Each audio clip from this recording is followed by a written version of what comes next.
Firman Tuhan hari ini telah diambil dari kitab Roma pasal 8 ayat 26 sampai 28. Penerjemah akan membacakannya buat kita. Demikian juga Roh membantu kita dalam kelemahan kita, sebab kita tidak tahu bagaimana sebenarnya harus berdoa. Tetapi Roh sendiri berdoa untuk kita kepada Allah dengan keluhan-keluhan yang tidak terucapkan. Dan Allah yang menyelidiki hati nurani mengetahui maksud Roh itu, yaitu bahwa Ia sesuai dengan kehendak Allah berdoa untuk orang-orang kudus. Kita tahu sekarang bahwa Allah turut bekerja dalam segala sesuatu untuk mendatangkan kebaikan bagi mereka yang mengasihi Dia, yaitu bagi mereka yang terpanggil sesuai dengan rencana Allah. Amin. Amin. Ibu Anita akan memberikan khotbah dengan firman berjudul Kehidupan Beriman yang Berpengharapan dan Bersukacita.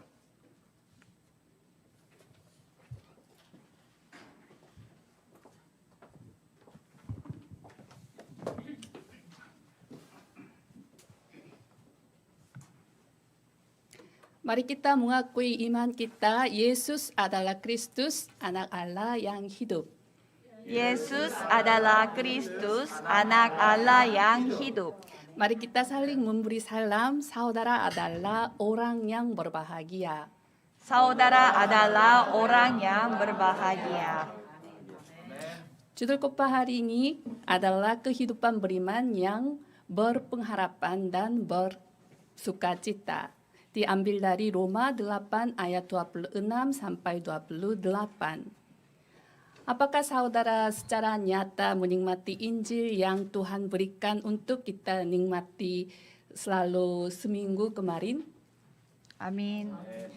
Rasul Paulus menekankan fakta bahwa kita yang ada di dalam Kristus telah dimerdekakan dari hukum. Demikianlah sekarang tidak ada penghukuman bagi mereka yang ada di dalam Kristus Yesus. Roh yang memberi hidup telah memerdekakan kamu dalam Kristus dari hukum dosa dan hukum maut. Amin. Di antara saudara, jika ada yang kurang yakin tentang keselamatan atau ada yang ragu akan status dan otoritas sebagai anak-anak Tuhan, akuilah ayat-ayat ini setiap kali saudara meragukannya. Cobalah memproklamasikan ayat-ayat ini dengan suara keras. Maka semua keraguan akan pasti lenyap. Rasul Paulus mengungkapkan otoritas yang luar biasa bagi kita yang telah memiliki kebebasan sejati setelah dimerdekakan dari hukum dosa dan hukum maut. Itulah status dan otoritas sebagai anak-anak Tuhan, sekaligus ahli waris Tuhan.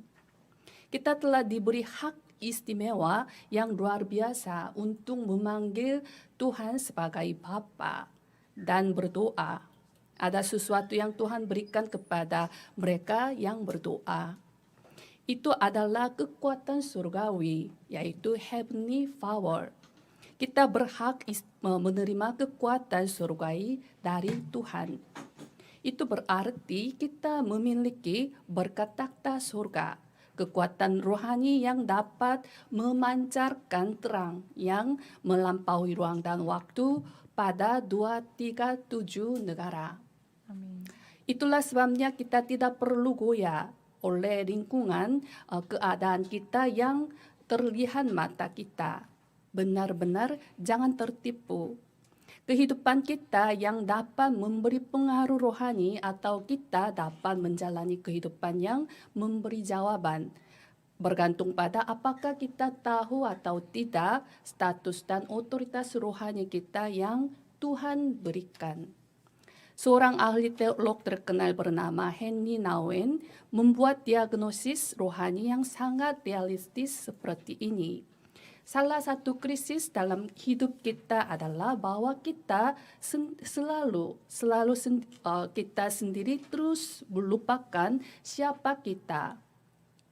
Jika kita tidak menjaga kondisi rohani kita akan terus kehilangan status dan otoritas kita yang telah dimerdekakan dari hukum dosa dan hukum maut. Kemudian akan kembali ke tabiat dan kebiasaan lama. Itulah sebabnya saya menekankan perlunya firman mimbar untuk memecahkan kerangka lama, membuangkan kerangka lama. Terutama ketika masalah dan perkara muncul, kondisi rohani kita akan tersingkap secara nyata.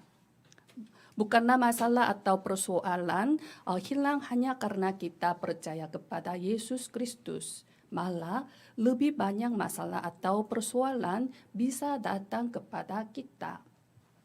Karena lawan kita, musuh kita, setan si iblis, berjalan keliling sama seperti singa yang mengaum-aum dan mencari orang yang dapat ditelannya.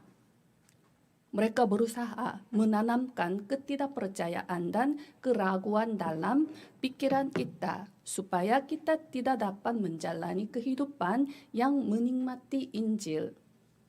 Namun, ada begitu banyak jemaat yang tertipu. Jika saudara tidak ada kedamaian dalam hidup saudara, itulah tipuan. Dalam teks hari ini Rasul Paulus mengungkapkan bahwa jangan tertipu oleh serangan setan si iblis yang merupakan pemfitnah, pembunuh, pendusta, dan pencuri. Dan juga kita tidak perlu khawatir atau masalah atau persoalan apapun. Mulai sekarang, jangan terikat dengan masalah, persoalan, lingkungan yang berada di depan mata kita. Mari kita menjalani kehidupan beriman yang berpengharapan dan bersukacita sebagaimana judul khotbah hari ini. Amin.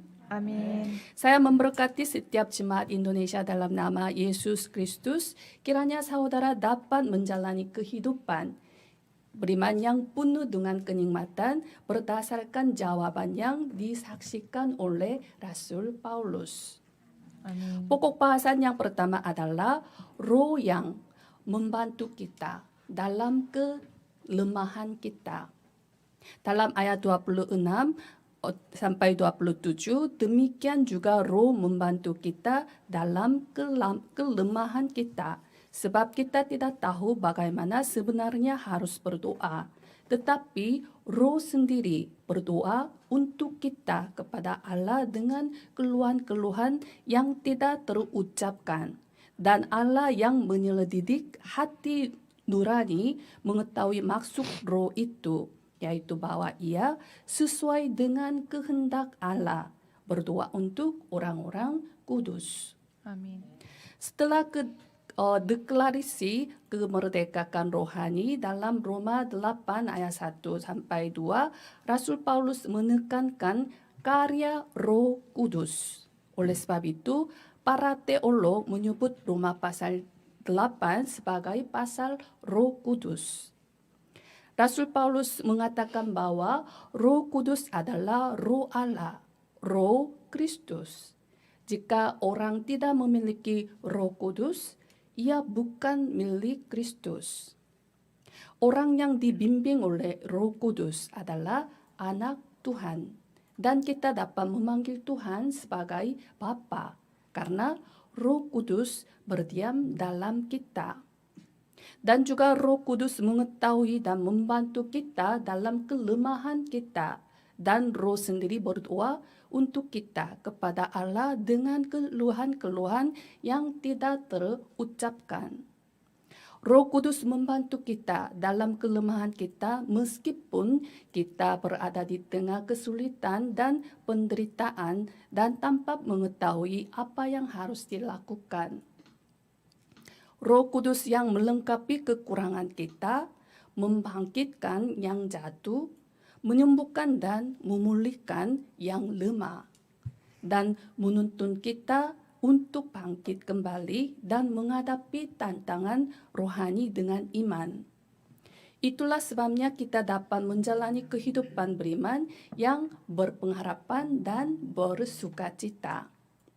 Dalam teks hari ini Rasul Paulus menyebut fakta bahwa kita adalah orang lemah.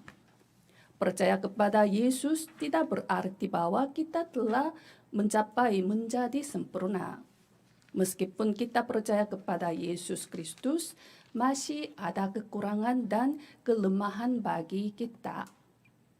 Karena pada dasarnya kita telah rusak total karena dosa mula-mula.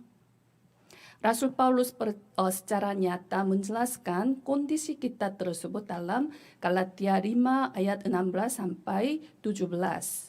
Maksudku ialah hiduplah oleh roh, maka kamu tidak akan menuruti keinginan daging, sebab keinginan daging berlawan dengan keinginan roh, dan keinginan roh berlawan dengan keinginan daging. Karena keduanya bertentangan, sehingga kamu setiap kali tidak melakukan apa yang kamu kehendaki.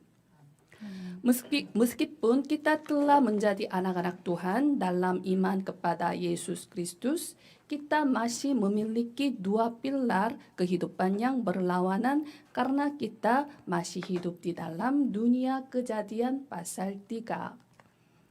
Hidup menurut daging atau hidup menurut roh. Hidup menurut daging adalah hidup yang lemah. Hidup mereka berpusat pada Kejadian pasal 3, 6, dan 11, yaitu hidup yang berpusat pada diri sendiri, materi, dan kesuksesan duniawi.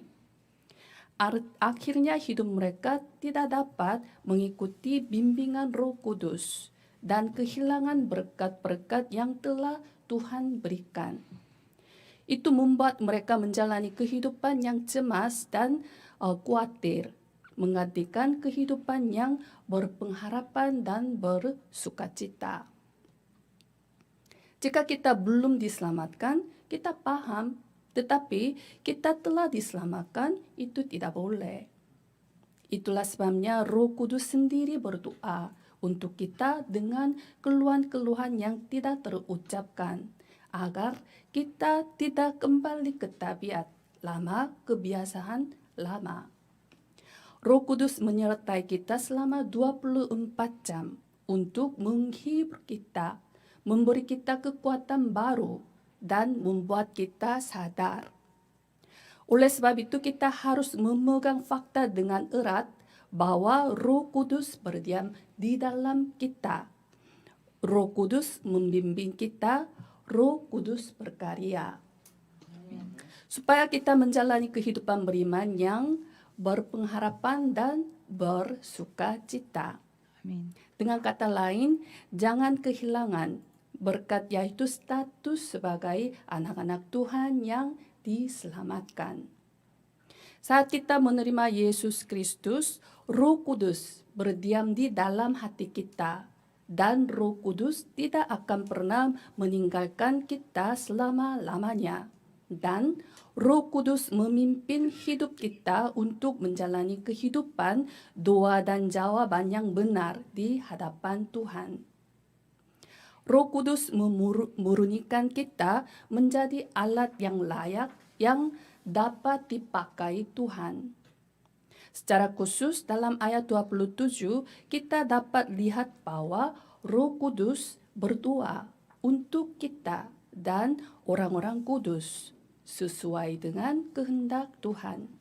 Amin. Ketika kita percaya kepada Yesus Kristus pada awalnya, kita berdoa untuk papan santang pangan atau berdoa untuk menerima berkat jasmani. Bukan sesuai dengan kehendak Tuhan. Berdasarkan teks hari ini, kita jatuh dalam kondisi seperti ini. Sebab kita tidak tahu bagaimana sebenarnya harus berdoa. Namun, Roh Kudus tak membiarkan kita. Roh Kudus membantu kita berdoa sesuai dengan rencana Tuhan, kehendak Tuhan. Roh Kudus membuat kita sadar akan firman mimbar saat firman diproklamasikan untuk berdoa sambil memegang firman mimbar. Oleh sebab itu kita harus berdoa sambil memegang firman mimbar, bukan memegang papan sandang pangan.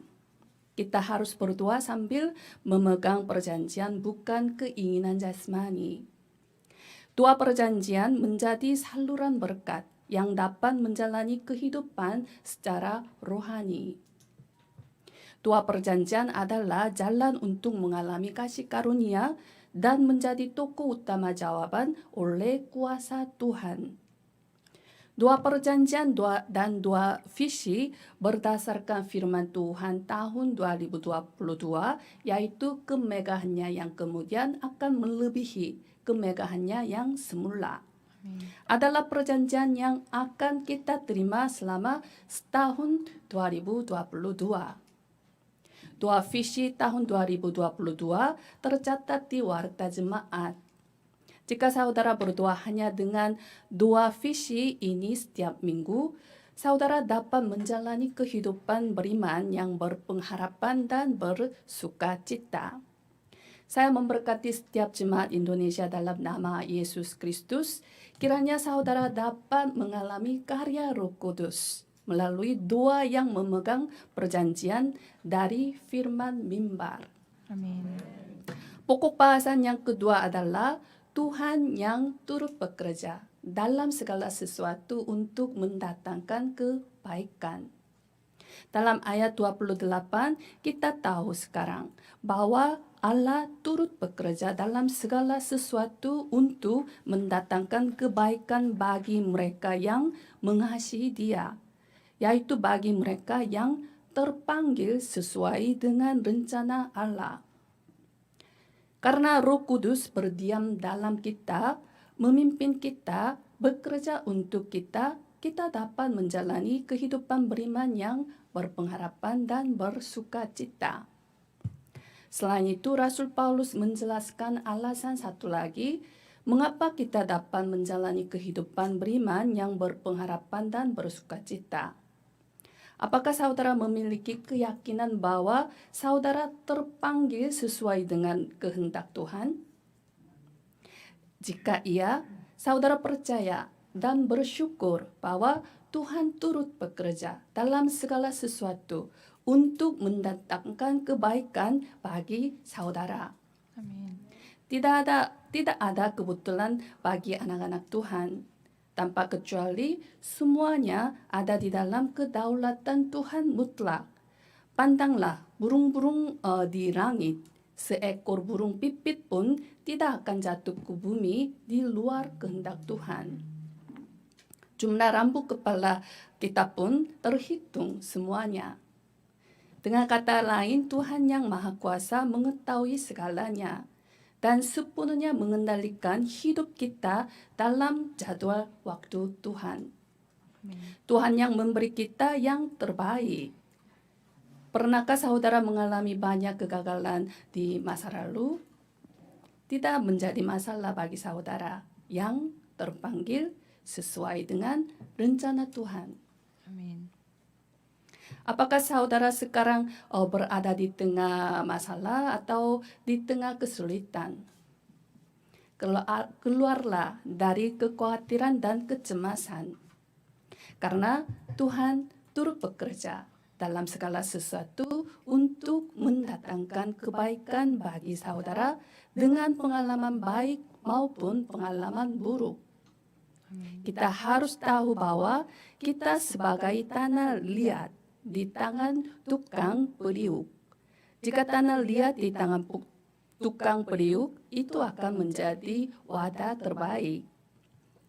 Kadang-kadang tukang periuk mengimpit dengan tangan, menghaluskan dengan kakinya, dan juga membakarnya di dalam api panas. Namun, setelah lewat proses ini, tanah liat akan menjadi wadah terbaik yang bersinar. Seperti perumpamaan tukang periuk dalam Yeremia pasal 18, Tuhan adalah tukang periuk rohani kita. Jika kita tertangkap tangan Tuhan, kita akan menjadi karya terbaik. Percayalah sepenuhnya kepada kedaulatan mutlak Tuhan. Amin. Yusuf dari Alkitab menunjukkan bahwa dialah yang sesuai dengan firman dalam Roma 8 ayat 28. Yusuf menjadi budak dari krisis kematian. Dan juga Yusuf menjadi Perdana Menteri Mesir dari tahanan. Melalui kehidupan Yusuf, kita dapat melihat rencana yang luar biasa bahwa Tuhan turut bekerja dalam segala sesuatu untuk mendatangkan kebaikan. Dalam Kejadian 45 ayat 5, tetapi sekarang janganlah bersusah hati dan janganlah menyesali diri karena kamu menjual aku ke sini, sebab untuk memelihara kehidupanlah Allah menyuruh aku mendahului kamu. Amin. Yusuf telah menyadari rencana Tuhan yang luar biasa, bahwa Tuhan turut bekerja dalam segala sesuatu untuk mendatangkan kebaikan. Karena Yusuf memiliki janji yang tak seorang pun ketahuinya, namun hanya Tuhan ketahui. Oleh karena itu, ia tidak frustrasi di tengah kesulitan dan penderitaan. Dan juga ia tidak memegahkan diri setelah menjadi Perdana Menteri Mesir. Dan ia menjalani kehidupan hanya untuk memuliakan Tuhan. Melalui perjalanan perjanjian Yusuf, Tuhan yang hidup disaksikan di seluruh langit dan bumi. Secara khusus dalam teks hari ini mengatakan bahwa Tuhan turut bekerja dalam segala sesuatu untuk mendatangkan kebaikan. Apa itu kebaikan di sini? Kebaikan Tuhan seperti pengakuan Yusuf difokuskan hanya pada penyelamatan hidup dari masalah peristiwa dan segalanya. Saudara harus memprioritaskan untuk menyelamatkan jiwa. Rasul Paulus yakin seperti pengakuan teks hari ini bahwa Tuhan turut bekerja dalam segala sesuatu untuk mendatangkan kebaikan. Sehingga dia menghadapi tantangan secara perjanjian untuk menghidupkan jiwa tanpa goyah di tengah kondisi dan situasi apapun. Hasilnya adalah penginjilan Roma dan penginjilan Eropa.